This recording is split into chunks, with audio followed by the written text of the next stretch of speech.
I was thinking like Arkansas or Idaho, something like close. No. How are you going to Japan? Dude, I mean, once you're over there, everything's super cheap, and for me, the flight would be free.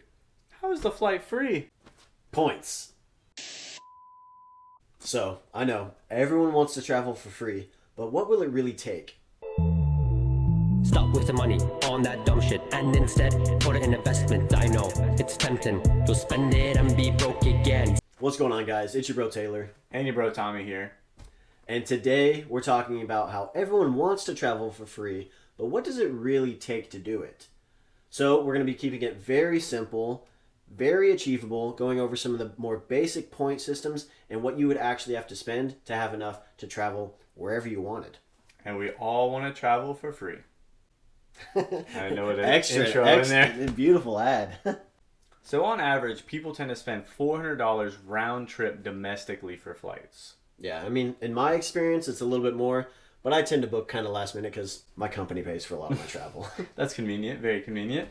But if you're smart enough, and hopefully you are, and you're making an account with these airlines, I know it can be annoying to have 1,000 accounts, but we're going to make an account with these airlines. You often get sometimes 2 points, all the way up to oftentimes 5 points with, say, a Delta or American Airlines. So you spend $400, you'll get 2,000 points.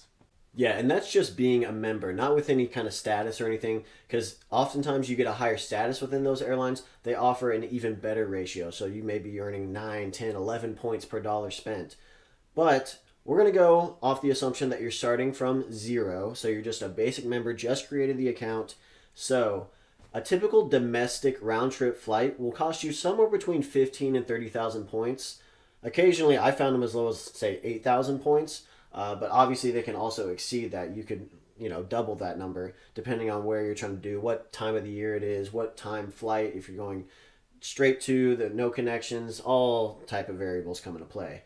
On the flip side, international flights on average are about double that, anywhere between 30 and 60,000 points. So obviously you're going to have to spend a little bit more to reach that. But let's go into the exact numbers to see exactly how much you'll have to spend or how many flights you'll have to go on to reach those metrics. All right, so let's go off American Airlines and Delta like we mentioned earlier. They're both two big players that we each fly pretty often. You would need to spend $3,000 on flights in order to get a free, very cheap domestic trip. Or $6,000 for a free international trip. But if you're looking into travel hacking and getting free flights, we're going to make the big assumption that you're going to go for a travel credit card as well, which drastically change these numbers with all the benefits and the earning powers a lot of them have. And if you are in the market for a travel credit card, please go check out some of our other videos. We have some really good videos that explain all the different travel credit cards in depth. Some of them we even just compare the top headliners head to head. As we always say, make sure you find the credit card that fits your lifestyle. Yeah. Do not change your lifestyle to fit that credit card. And we go over all of that detail in a lot of those videos. So please go check those out.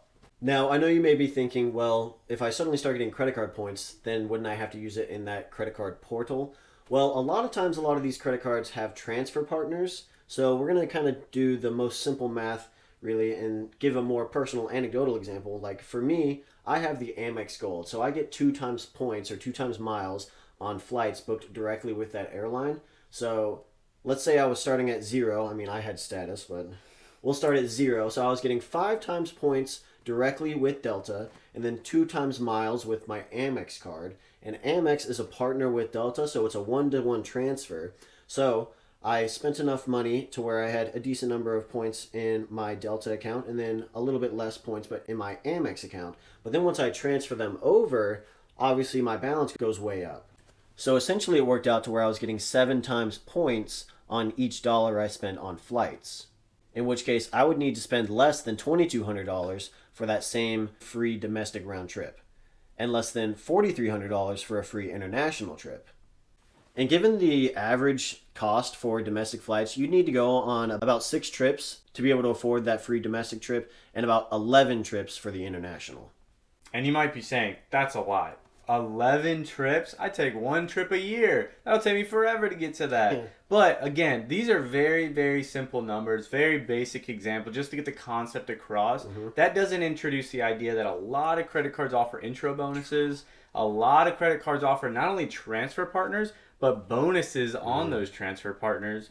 A lot of credit cards offer more points if you do certain categories. Like my credit card offers a lot more points on food and dining, which that's probably what I do more than anything. Yeah. So it's like you can get so many points, and like you can hack these credit cards and do it really well to earn those points even faster. So while you do take those flights, you're also eating out, you're also getting groceries, and you're just stacking points like crazy. Just like Taylor said, anecdotally, I actually was able to take a trip myself simply on that intro bonus and fly to Europe for 2 weeks and back all on points. I always thought that was the craziest thing. People that do that are so cool, and it's actually much easier and more achievable than you think. Sign up for the credit card, spend this amount, you get this huge bonus.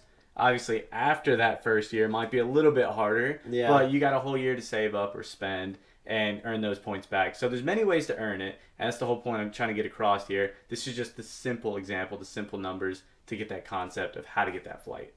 Yeah, and on top of that, beyond just the credit card bonuses and a lot of offers they have, if you start getting into travel, and like I mentioned at the very beginning, where you build up a status within that airline, it's that much easier to keep that status and earn a lot of points. So let's say you became a diamond member, or I'll go more anecdotal again. I was a platinum member with Delta for a little while.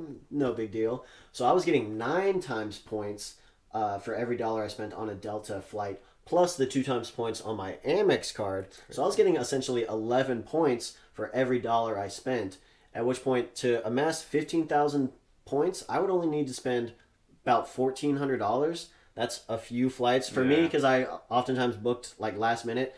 I could spend that on one flight easily. That's crazy. So once you kind of really get into it, it becomes that much easier. It's kind of that like snowball concept where once it gets going, it kind of carries itself. So again, we hope we pushed this concept across and it made a lot of sense. If you got anything from this video, please leave a comment below. Leave a comment on your travel hacks or the way you're able to get those points faster. Obviously, we'd love to learn. I didn't mention the credit card I have. If you think you know what it is, put it down in the comments. We'd love to see if you guessed that or figured that out based on what I was saying. But please let us know in the comments. We love hearing y'all's feedback. And of course, like this video, share with your friends so they can get a free flight with you, travel together, and then we'll see you guys in the next video. Stop wasting money on that dumb shit and instead put it in investment. I know it's tempting. You'll spend it and be broke again. That'll be our next video, guys. Life hack, gambling always comes out on top. A lot of people say it's budgeting. Wrong.